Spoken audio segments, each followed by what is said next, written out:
జై శ్రీరామ్. 2022 నుంచి 2025 ఆగస్టు వరకు మొత్తం 18 ప్రెడిక్షన్స్ అనేవి ప్రూవ్ అయ్యాయి. ఇవన్నీ కింద డిస్క్రిప్షన్లో ఇవ్వడం జరుగుతోంది. యుక్రెయిన్ అధ్యక్షుడు జెలెన్స్కీ 2026 జూలై లోపల ఆయన రిజైన్ చేయడం కానివ్వండి, లేకపోతే మరణించడం కానీ జరిగే అవకాశాలు ఎక్కువగా ఉన్నాయి. ధనస్సు రాశికి అధిపతి గురువు. ధనస్సు రాశిలో మూలా 4 పాదాలు, పూర్వాషాఢ 4 పాదాలు, ఉత్తరాషాఢ 1వ పాదం ఉంటుంది. ఈ నక్షత్రం వాళ్ళందరికీ నేను చెప్పే వార ఫలితాలు వర్తిస్తాయి. ఈ వారంలో ధనస్సు రాశి వారికి గురు భగవాన్ యోగిస్తున్నారు. 3వ స్థానంలో రాహు గారు యోగిస్తున్నారు. అలాగే దశమ స్థానంలో సూర్యుడు, బుధుడు, నవమంలో కేతు, శుక్రుడు. మొత్తం ఇన్ని గ్రహాలు యోగించడం మూలంగా 5 గ్రహాలు యోగించడం మూలంగా మీకు చాలా చాలా మంచి ఫలితాలంటూ ఉంటాయి.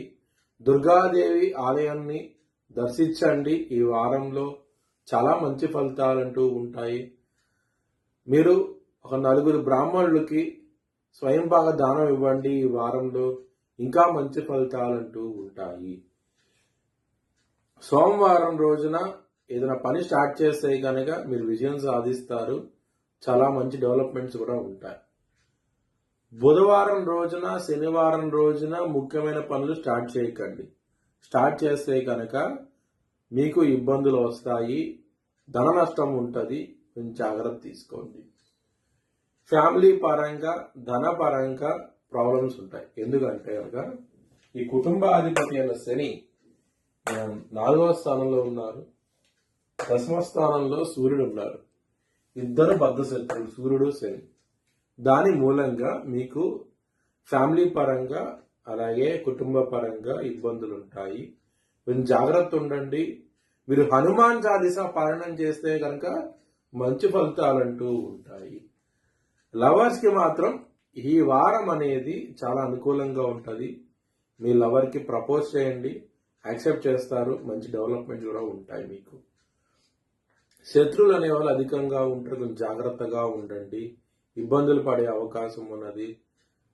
2 కాదు 3 కాదు శత్రువులు అనేవాళ్ళు ఎక్కువగా ఉంటారు. కొంచెం జాగ్రత్త తీసుకోండి. హెల్త్ పరంగా కొంచెం యాంగ్జైటీ, డిప్రెషన్స్ ఇలాంటివి ఉంటాయి. మిగతా విషయాలన్నీ మంచి ఫలితాలే ఉంటాయి. ఎటువంటి ప్రాబ్లమ్స్ అంటూ ఉండవు. మ్యారేజ్ పరంగా కొంచెం జాగ్రత్త తీసుకోండి. మీకు సప్తమాధిపతి అయిన బుధుడు ఇక్కడ దశమ స్థానంలో ఉండి శని దృష్టి ఉండటం మూలంగా మ్యారేజ్ పరంగా, బిజినెస్ పరంగా ప్రాబ్లమ్స్ అనేవి ఉంటాయి. మీరు తీసుకునే డెసిషన్స్ మిస్ఫైర్ అయ్యి మీకు లాస్ వచ్చే అవకాశం ఉంటుంది. బిజినెస్ లో కొంచెం జాగ్రత్తగా ఉండండి. పెట్టుబడి అనేది తగ్గించి పెట్టుకోండి. మంచి ఫలితాలంటూ ఉంటాయి. అలాగే కెరియర్ పరంగా ప్రాబ్లమ్స్ ఉంటాయి మీకు. ఎందుకంటే శని భగవానుడు మీ దశమ స్థానాన్ని చూస్తున్నప్పుడు ఖచ్చితంగా ప్రాబ్లమ్స్ అనేది తీసుకొస్తారనమాట. మరియు శత్రుగ్రహణమైన సూర్యుడు ఉన్నారు కాబట్టి ఇంకా ఎక్కువగా ఉంటాయి. యుద్ధ వాతావరణం ఉంటుంది. కెరియర్ పరంగా మీ హయ్యర్ మేనేజ్మెంట్తో గొడవలు పడే అవకాశం ఉంటుంది. కొంచెం జాగ్రత్త తీసుకోండి. మీ భవిష్యత్ వివరాల కోసమై HLN జ్యోతిష్యాలయాన్ని సంప్రదించండి. Please like, share and subscribe my channel.